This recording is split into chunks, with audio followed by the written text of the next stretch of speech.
Rents rose a record 11% last year.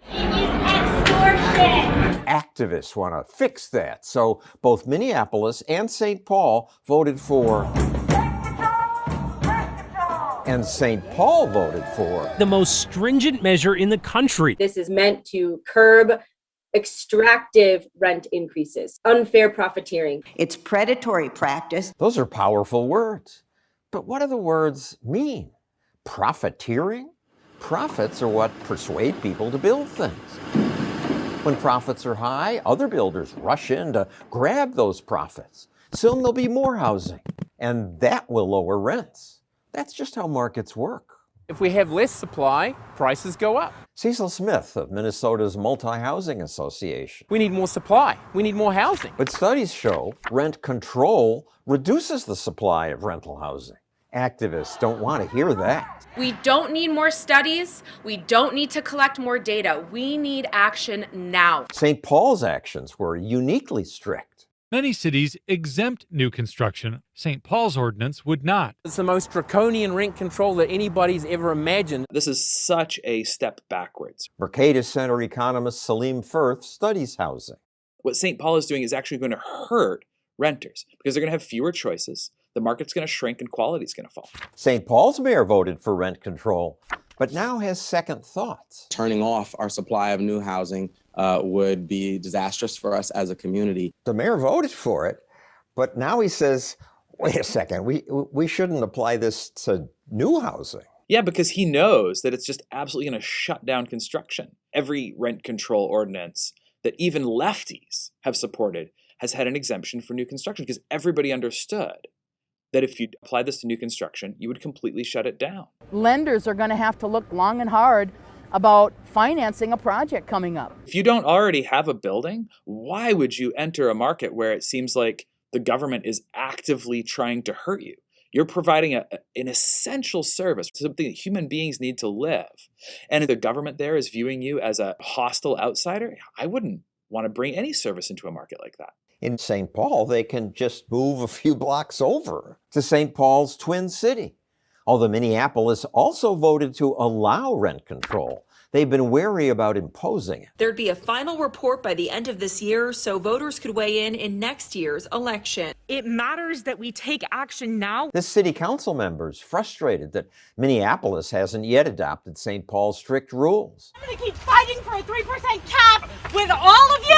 I want us to follow their lead. She's the only Minnesota rent control promoter who'd talk to me. If you're a builder, why would you build in a place where you can't raise the rent more than 3%, which is less than inflation? If you're a person who lives in this city and you can't stay here anymore, then we don't have a city anymore.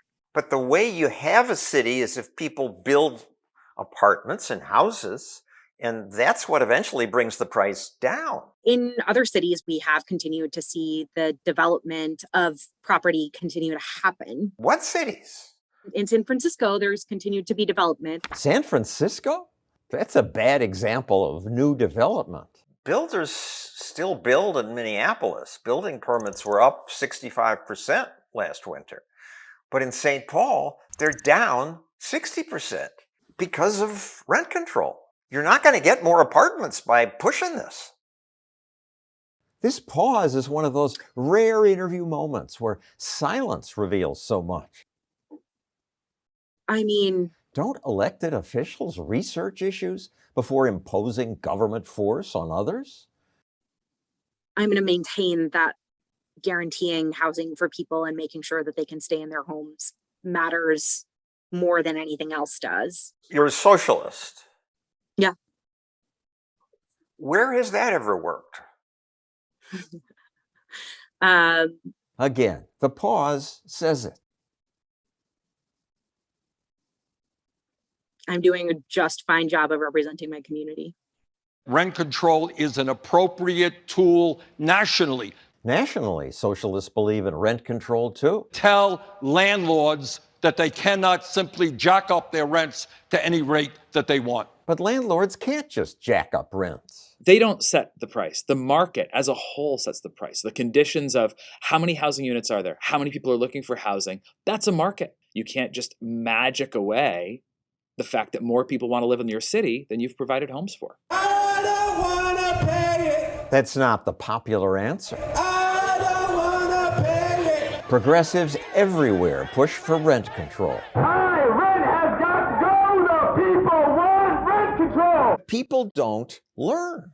I live in the only town in Maryland that has rent control. We've had it since the 70s. We have not built a single multifamily building since that law was passed. The late economist Walter Williams once told me, short of aerial bombardment, the best way to destroy a city is through rent controls. rent control once destroyed much of New York City because landlords couldn't make money. Some started fires for insurance, and then they just let it burn. And even before the fires, they stopped doing maintenance. We don't have no water. We have to go outside to get the water because the landlord doesn't want to do anything in the building. The buildings were awful. They didn't run hot water pipes. Landlords just don't reinvest. They don't take care of their properties. They don't send a plumber promptly when water starts leaking. Today, rents are up, and that's hard. But in the long run, rent controls will only make the problem worse. What we need to do is build more houses. That is the solution to rising housing costs.